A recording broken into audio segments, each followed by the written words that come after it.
Good evening, Nigerians, and welcome back to another episode on Newsroom Nigeria, where we break down the stories shaking up the political landscape, the ones that matter for our democracy, our future, and our elections. Now, there's storm brewing in Abuja, and it's not about fuel prices or insecurity this time. No, this one cuts straight into the act of our political timeline itself. The National Assembly is proposing to move the 2027 presidential and governorship elections forward all the way to November 2026. That's about 6 months earlier than we are used to. And while the stated reason sounds noble, to allow all election petitions to be resolved before May 29, many Nigerians, especially the opposition, are crying foul. Tonight, we are unpacking this layer by layer. We would ask the 12 questions. One, is this truly about judicial efficiency, or is it a political chess move to disorganize opposition parties and consolidate power for the incumbent? And how could this reshape Nigerians' democratic rhythm ahead of 2027? Grab your drink, settle in, and let's dive in right now. So, first things first, what exactly is this proposal about? The National Assembly, through its Committee on Electoral Matters, chaired by Adebayo Balogun, is pushing to amend the 2023 Electoral Act. The big headline here is that the presidential and gubernatorial elections would now be conducted not later than 185 days before the end of the incumbent's tenure. That translates roughly to November 2026 instead of our usual February or March 2027. Now, on paper, that sounds procedural. It's presented as a legal fix, a way to create a room for tribunals and courts to settle disputes before the next administration takes office. Balogun even explained the math. Tribunals would now have 90 days instead of 180 days. Appellant courts 60 days, the Supreme Court another 35 days. The total process would be wrapped up well before the May 29 handover date. Sounds clean, right? Efficient, neat, administrative. But here is where it gets interesting. Every election reform in Nigeria, no matter how technical it looks, usually hides a political undercurrent, and this one, oh, it's no exception. The moment this proposal hit the airwaves, political reactions started flying in like wildfire. The People's Democratic Party (PDP), through its national deputy youth leader Timothy Osadolo, wasted no time calling it what he believes it is, an attempt to buy more time for President Bola Tinubu. In his words, and I quote, if your plan is to give Tinubu an opportunity to stay a bit longer before he goes, they should own up. That's a strong accusation, if you ask me. He also made a point that resonates with many Nigerians.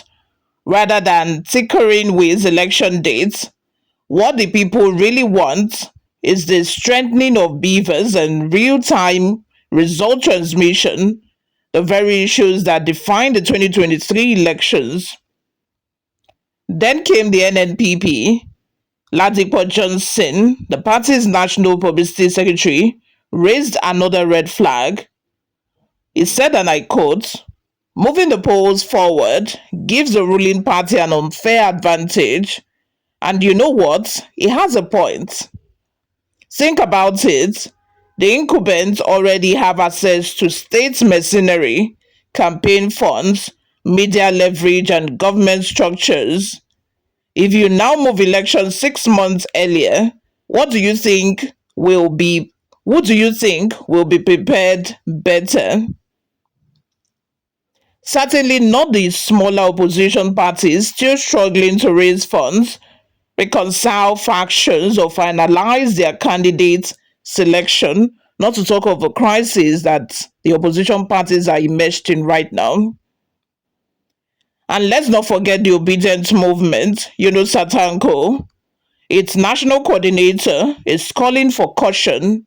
His message: consult the people first, don't act in self interest. That's a subtle reminder that Nigerians are watching and wary of any decision that looks like a pre election power game. Now, let's peel this further, because in politics, every move has a motive. Who stands to gain from an early election? Let's be blunt. The ruling APC has the biggest advantage here. First, incumbency means institutional readiness. They already have a structure, the contacts, and the financing pipelines. They can buy votes to campaign mode faster than any opposition party can organize a national congress. Second, an early election compresses the opposition's timeline. Less time to rebuild after internal crisis, less time to recruit new candidates, less time to fundraise or align alliances. It's like moving the finish line while the race has already begun and only one runner knows about it in advance. And here is another subtle layer.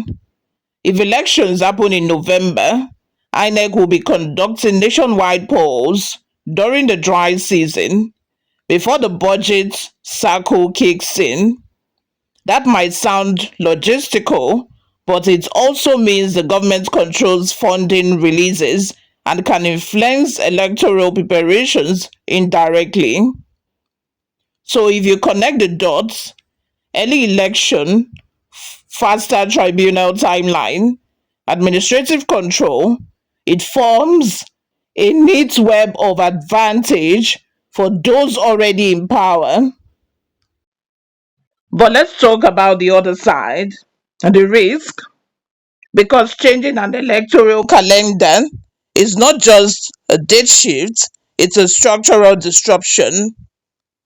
Here's what could happen. One, opposition disarray. Many parties may still be holding primaries, conducting congresses, or resolving fractional disputes by the time campaign should start. Voter confusion.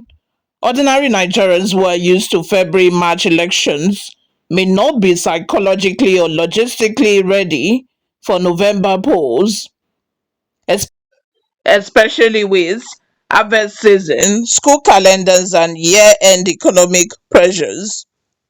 Yes, the lawmakers claim their litigation backlog, but shorter timelines for tribunals might mean rushed judgment and incomplete justice. Erosion of trust.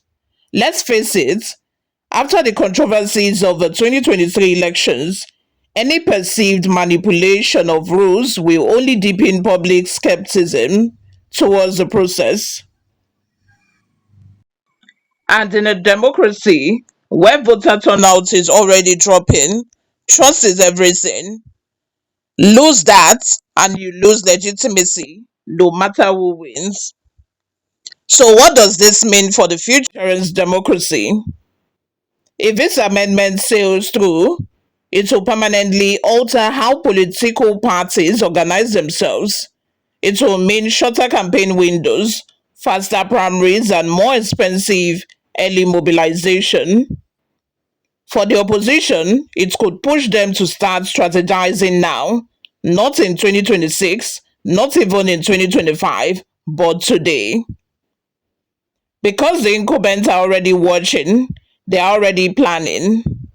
We could also see more coalition politics, smaller parties realizing they can't survive an accelerated cycle on their own, deciding to merge or align earlier than usual. In essence, it will reward structure over spontaneity.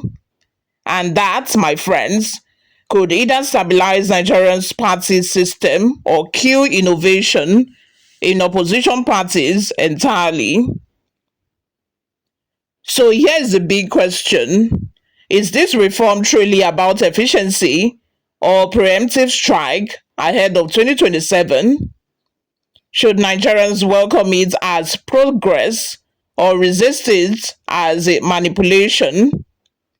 One thing is clear: the timing, the tone, and the trust issues surrounding this move make it politically radioactive. And, and like many things in Nigeria's democracy, how it's handled and who benefits will tell us everything we need to know about where power is really heading. As citizens, we must stay alert. This is not just about 2026, it's about the kind of democracy we'll have in 2030 and beyond. Because when the rules of a game keep changing, it's usually the referee, not the players, who wins. Thanks for tuning in to Newsroom Nigeria. If you found this conversation insightful, don't forget to drop your comments and also subscribe to this channel as well. Do you support moving the elections to November 2026? Or do you think it's another political trap?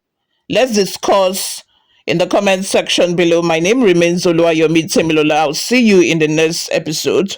Bye for now.